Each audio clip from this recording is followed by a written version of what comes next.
Premium और बहुत ज़्यादा प्रीमियम बाइक है। तो इसके बारे में बात करेंगे, सारी की डिटेल्स के बारे में बात करेंगे भाई, क्या ऑन रोड प्राइस है और क्या अपडेट्स इसके अंदर किए गए हैं। तो सारा का पूरा पैनल कंप्लीट यहाँ पे कवर कर दिया गया, जिससे कि इंजन की हीटअप वगैरह आपको फील ना हो। और एक बार मैं इसका वॉक अराउंड आपको दिखाना चाहूँगा।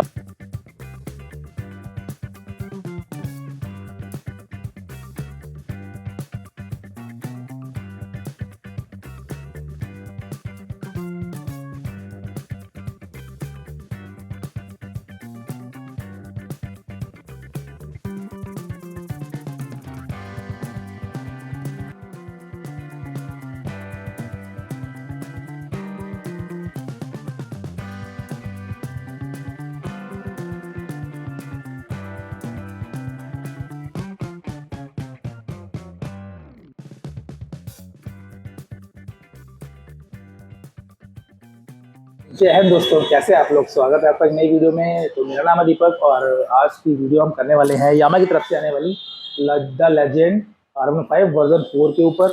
एक बार मैं आपको बाइक का वॉक अराउंड करा देता हूं।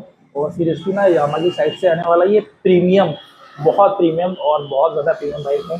तो इसके बारे में बात करेंगे, सारी की डिटेल्स के बारे में बात करेंगे भाई, क्या ऑन रोड प्राइस है और क्या अपडेट्स इसके अंदर किए गए हैं।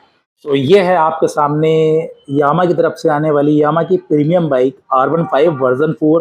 आप लोग देख सकते हैं, ये प्रॉपर ब्लैक एडिशन के अंदर बाइक आती है और सीरियसली पहले के कंपैरेटिवली काफ़ी ज़्यादा बाइक को अपग्रेड किया गया है।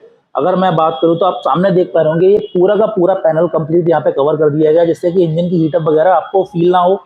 और एक बार मैं इसका वॉक अराउंड आपको दिखाना चाहूँगा। और सीट प्रोफाइल की बात करूँ तो ये जो यहाँ पे आप कुशनिंग देख रखे हैं काफ़ी ज़्यादा अच्छी है और प्रॉपर स्प्लिट सीट का आपको फील यहाँ पे होगा। और जो साइड से इन्होंने ये आप कह सकते हो कि फिनिशिंग एक्शन लगाई है, तो वो कहीं ना कहीं इसकी डिज़ाइन के साथ में इसको काफ़ी ज़्यादा इन्हेंस करती है।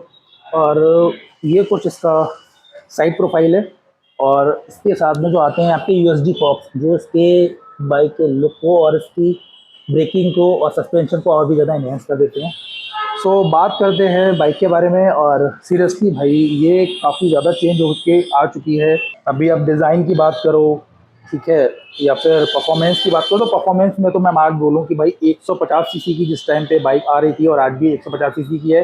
150 सीसी के अंदर इसका कोई तोड़ नहीं है। आज भी आपको 150 सीसी के अंदर ये पहली ऐसी बाइक थी जो 150 कवर करती थी। मतलब 150 सीसी की बाइक 150 किलोमीटर पर स्पीड की सब भाग रही है। बाकी अगर मैं बात करूँ तो किसी ब्रांड में लाइक आपकी KTM हो गई या फिर पल्सर हो गई या फिर अपाचे हो गई, आप 250 सीसी 200 सीसी 150 को कवर नहीं कर पाती हैं। तो ये पहली ऐसी बाइक है भाई जो 150 सीसी होने के बावजूद इसका इंजन इतना रिफाइंड और इतना तगड़ा इंजन इसके अंदर दे रखा है भाई यामा ने, कि भाई 150 की टॉप स्पीड टच कर दी थी है। और इसके बाद ही कहीं ना कहीं मुझे लग रहा है KTM वगैरह भी काफ़ी ज़्यादा अपग्रेड हुई है। बट KTM की अगर हम बात करें तो भाई वो अलग चीज़ है, एक रेसिंग बाइक आप उसे कह सकते हो। बट भाई कहीं ना कहीं इसने अपने आप को मार्केट में जो सस्टेन कर रखा है, यामा का जो एक लोगो बना रखा है, वो R15 की वजह से आज मार्केट में टिका हुआ है। अभी तो यामा के अंदर काफ़ी ज़्यादा और भी बाइक्स आ गई है, बट R15 ने अपने आप को जस्टिफाई कर रखा है आज भी। सो बात कर लेते हैं भाई इसके इंजन एंड परफॉर्मेंस के बारे में। सबसे पहले तो इसके अंदर आपको 155 सीसी का लिक्विड कूल इंजन मिलता है। मैं एक बार आपको दिखाना चाहूँगा, ये सामने आपको रेडिएटर दिख रहा है, जो कि इसके अंदर ऑयल कूल होता है, जिससे कि बाइक आपकी हीटिंग कम करेगी। और बेसिकली 150 सीसी के आसपास की ये पहली बाइक है जिसके अंदर भाई लिक्विड कूल आता है। नेक्स्ट अगर हम बात करें तो भाई 4 स्ट्रोक SOHC 4 वाल्व टेक्नोलॉजी के साथ में ये इंजन आता है। काफ़ी रिफाइंड इंजन है। पावर की बात करूँ तो मैक्सिमम पावर 18.4 PS की देता है 10,000 RPM पे, जो कि मैक्सिमम बहुत अच्छी पावर है। और मैक्सिमम टॉर्क की बात करूँ तो भाई 14.2 न्यूटन मीटर का टॉर्क देती है 7500 RPM पे, जो कि अपने सेगमेंट में काफ़ी ज़्यादा अच्छा है मेरी समझ से।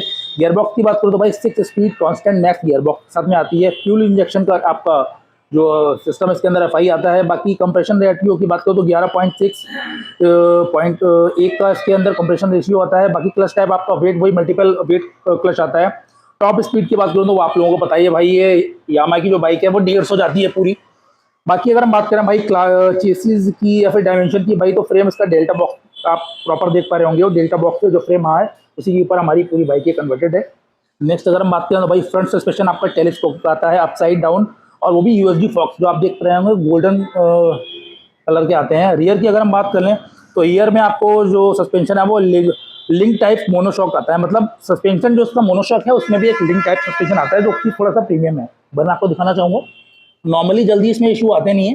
और ऐसा मेरे को कभी लगा भी नहीं भाई कि मोनोशॉक में दिक्कतें आए। हालांकि कुछ मोनोशॉक जो सस्पेंशन है सस्ते होते हैं, ठीक है, इसमें कभी कभी लिक्विड या फिर आपकी ऑयल लीकेज की दिक्कत आ जाती है, बट ये आपका लिंक टाइप सस्पेंशन है जो कि काफ़ी अच्छा है।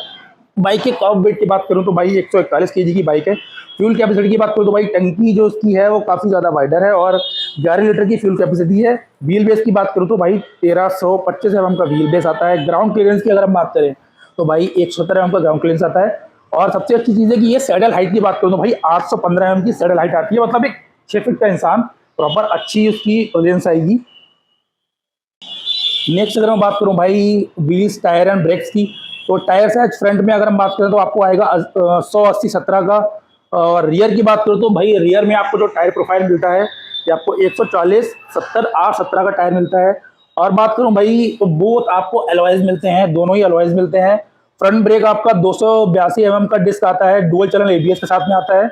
और रियर भी आपका जो डिस्क प्लेट है वो 220 mm की आती है और डुअल चैनल एबीएस के साथ में आती है, आप लोग देख पा रहे होंगे। बाकी इसका जो साइलेंसर है वो काफ़ी ज़्यादा स्पोर्टी है, मतलब एग्जॉस्ट आपको एक्स्ट्रा लगवाने की नीड नहीं है, काफ़ी ज़्यादा स्पोर्टी साइलेंसर। और आपका ये बिल्कुल साइलेंट, बहुत ज़्यादा आपको नॉइस से आवाज़ नहीं आएगी। एक बार मैं इसका आपको एग्जॉस्ट नोट सुनाता हूँ। अभी इसको कर लेते हैं स्टार्ट। तो ये देखिए आपको सुना रहा हूँ इंजन का नोट, आप लोग सुन पा रहे हैं थोड़ा सा। ये कुछ आपका एग्जॉस्ट मतलब कोई ऐसी अगर इसके अंदर आप बूस्टर या कुछ आप अगर आप अलग से एग्जॉस्ट लगवाते हो तो भाई कहीं ना कहीं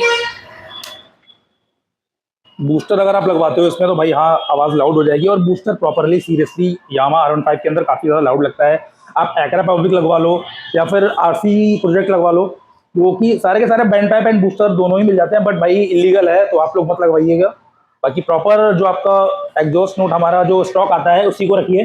बाकी नेक्स्ट अगर फीचर्स की बात करूँ तो भाई डुअल चैनल एबीएस आपको मिलता है इस बाइक के अंदर, मैं आपको दिखा ही चुका हूँ। लाइटनिंग की बात करूँ तो be functional LED projector light headlight आता है आपको, जो कि आप सामने से देख पा रहे होंगे। और सबसे अच्छी चीज़ ये की है कि भाई इसके अंदर काफ़ी अच्छा आपको थ्रो मिल जाता है और जो उसके डीआरएल्स हैं वो इसके लुक को काफ़ी ज़्यादा एनहेंस कर देते हैं। अब इंस्ट्रूमेंट की बात करूँ तो भाई डिजिटल स्पीडोमीटर आपको मिल जाएगा इसके अंदर, आप लोग देख पा रहे होंगे। और बट उन्होंने इस बार जो ये इसका क्लस्टर दे रखा है वो यहाँ की बजाय, मतलब जहाँ पे आपका चाबी स्विच होता था वहाँ की बजाय बिल्कुल अंदर दे रखा है, अंदर साइड में, बिल्कुल सेफ साइड है, कुछ आप छेड़ वगैरह नहीं सकते। हाँ बट थोड़ा सा कभी कभी आपको देखने में विजिबिलिटी में इशू हो सकता है क्योंकि बिल्कुल ब्लैक एंड वाइट है। और बात करूं भाई तो उसके अंदर आपको डुअल स्पीडोमीटर मिल जाता है, ओडोमीटर मिल जाता है, ट्रिप मीटर मिल जाता है। कनेक्टिविटी की बात करूं तो ब्लूटूथ कनेक्टिविटी मिल जाती है, कॉल्स वगैरह के लिए, नेविगेशन के लिए।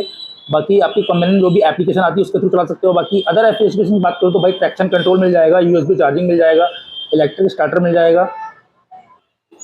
तो ये कुछ इसका भाई प्रॉपर डिटेल्स आप लोगों को मैंने प्रोवाइड कराई है। बाकी अगर मैं बात करूँ तो भाई तो माइलेज का या फिर कंपटीशन का, तो भाई इसका कंपटीशन सीधे सीधे आपका KTM RC 200 के साथ में होता है, KTM 160 के साथ में भी कर सकते हो आप, बजाज की तरफ से आने वाली RS 200 के साथ में होता है, बिकॉज प्रॉपर रेसिंग बाइक है। बाकी अगर मैं बात करूँ तो भाई सुजुकी जिक्सर SF 250 के साथ में भी होता है और यामा की MT-15 जो V2 आती है उसके साथ में होता ही होता है। साथ ही आपकी वर्जन 4 वाली बाइक है, एक बार आपको दिखाना चाहूँगा। अब अगर बात करूँ उसका एक्स शोरूम प्राइस की, तो भाई एक्स शोरूम प्राइस का 170 नियर अबाउट रहने वाला है। बाकी ऑन रोड प्राइस अलग अलग हो सकता है स्टेट वाइज, तो एक बार आप अपने नियर वाइज जो आपका शोरूम है आप वहाँ पे एक बार चेकआउट कर सकते हैं। अब मैंने आपसे स्टार्टिंग में एक बात कही थी बाइक की 150 सीसी की बाइक है, उसके बाद जो इसका कंपटीशन है आप देखिए KTM RC 200, मतलब 200 सीसी की बाइक जो KTM की है वो 150 सीसी से कंपेयर कर रही है। साथ ही साथ KTM की 160 डी वो भी 160 सीसी की है और ये बाइक उससे 10 सीसी कम यानी 150 सीसी की है। पल्सर RS 200 सीसी की है और इससे ज़्यादा सीसी को होने के बावजूद भी इससे कंप्लीट नहीं कर पाती है। तो ये कुछ यामा की रिलायबिलिटी है भाई, ये कुछ यामा का इंजन है जो इतना रिफाइंड है और भाई जैपनीज ब्रांड है, तो जाहिर सी बात है कहीं ना कहीं अपने आप में एक अलग चीज़ है। और भाई अब तो इसमें अपग्रेड इतने अच्छे अच्छे कर दिए हैं भाई। अब साइड पैनल की बात करूँ या फिर डिजिटल क्लस्टर की बात करूँ, क्योंकि डिजिटल क्लस्टर बिल्कुल अंदर करके दे दिया है, आपको ऐसा कुछ फील नहीं होगा, प्रॉपर एक सही शेप में बाइक बना दी है। और मैं बात करूँ तो साइड के काउल्स की, आप ये देखिए प्रॉपर एक अच्छा शेप इन्होंने दे रखा है, आप नॉर्मली यहाँ बैठते हैं तो आपको दिक्कत नहीं आएगी। और प्रॉपर पिलियन के लिए कंफर्ट यहाँ पे दे रखा है, बाकी राइडर्स के लिए तो कंफर्ट यहाँ पे रहता ही रहता है। बस एक सिंगल चीज़ अगर आप कर सकते तो यामा की साइड से और अच्छा रहता। अगर आप ये हम जो इंडिकेटर्स की बात करिए, अगर हमारे हेलोजन की जगह LED में आ जाएंगे तो बाइक और ज़्यादा एनहेंस हो जाएगी। बस इसके अंदर एक सिंगल कॉन्स मेरे को यही लगा। और एक चीज़ मैं आपको बताना चाहूँगा भाई, क्विक शिफ्टर था जो कि यामा हटा चुकी है, ठीक है, वो यामा का भाई किसी सेफ्टी पर्पज से आप कह लो या फिर कुछ और कह लो। तो ये कुछ कंटेंट हमारा यामा R15 के ऊपर था। बाकी आप लोगों को अगर वीडियो अच्छा लगा तो प्लीज़ वीडियो को लाइक करें, चैनल पे अगर नए हो तो चैनल को सब्सक्राइब करें, और अगर आप लोग कुछ कमेंट करना चाह रहे हैं तो प्लीज़ कमेंट करके बताइए। बाकी अगर आप जो लोग R15 लवर हैं या फिर जो लोग ऑन कर रहे हैं उनका एक्सपीरियंस कैसा है तो प्लीज़ एक बार कमेंट करके बताइए।